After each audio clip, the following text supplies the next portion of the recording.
Good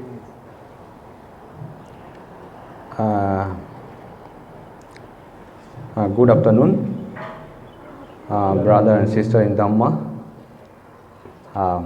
Happy to be here today. Actually, I was just returned from Korat. And today we have one of the important topic. Again, I don't know who chose this topic. Our brothers, Venerable Sasana. And also, I think in relation with, in collaboration with Venerable Panyasara, both have selected this topic. Thank you very much. The topic is is how to keep balance between practice and theory and practice from the Buddhist perspective.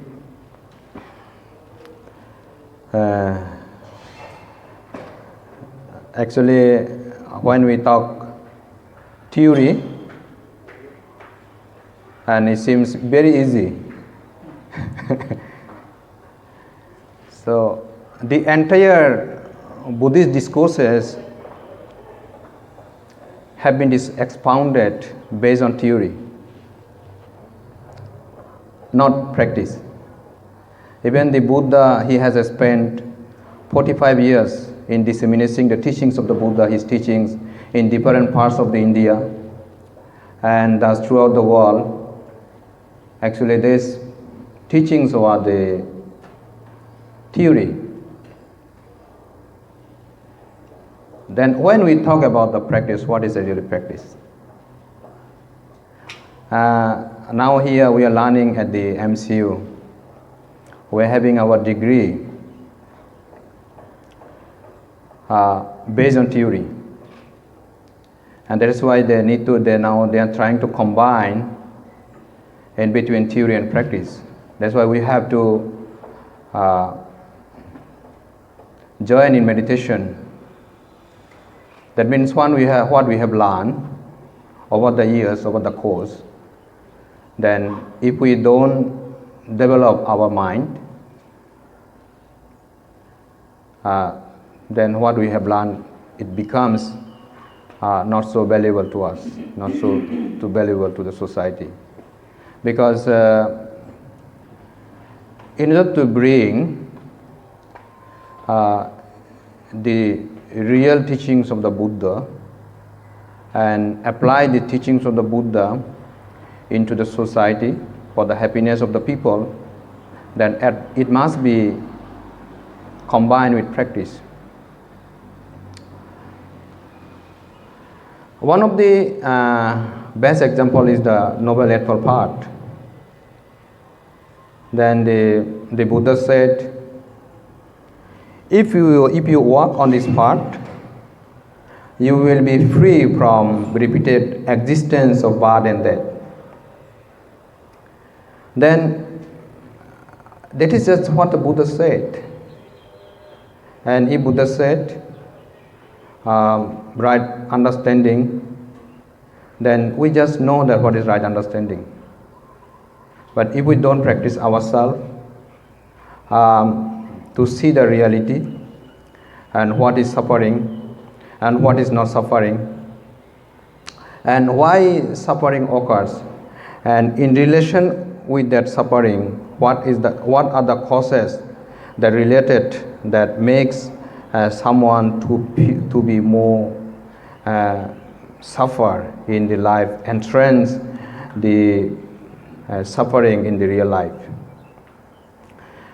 By understanding this suffering, and when someone knows that the reality, the noble truth is the truth, is the suffering. So this is called right understanding. We know there is no doubt, there is a suffering, but when we feel the suffering ourselves, then we know it practically. Then we know that if we do perform good things, the result, there will be positive result. someone who believes that, who understands that, who penetrates that practically. If I do good things, it will yield good positive result. So this is called the right understanding. So we have no doubt about that. Now you see what we learn theoretically, right understanding. Now if we never feel the suffering, if we don't know there is the death, there is suffering, there is cause of suffering, there are cause of suffering, there are reason, then we don't know the right understanding.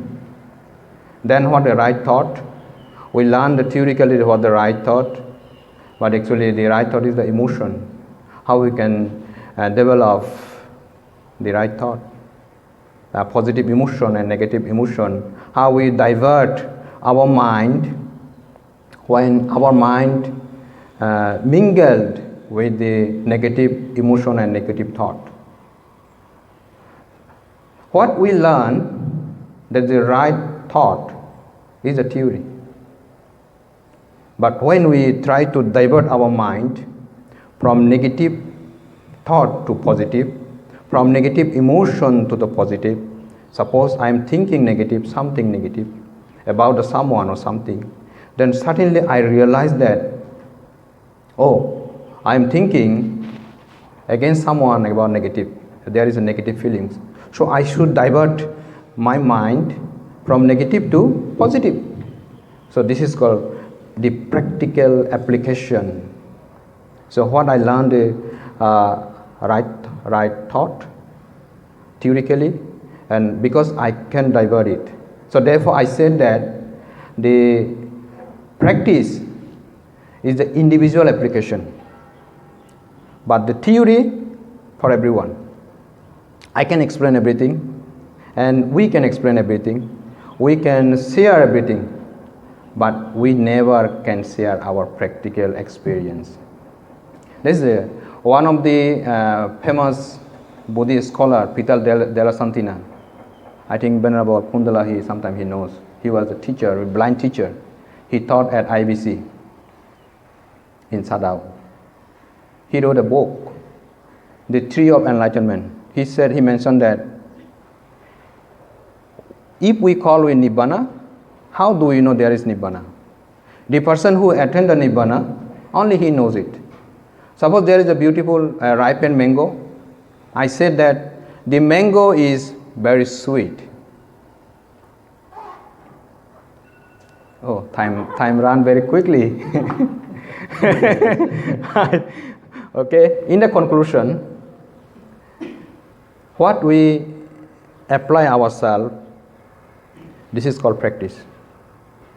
And what we learn, either good or bad, is called theory. A theory can be good or bad. But what we practically apply is the practice. Thank you very much.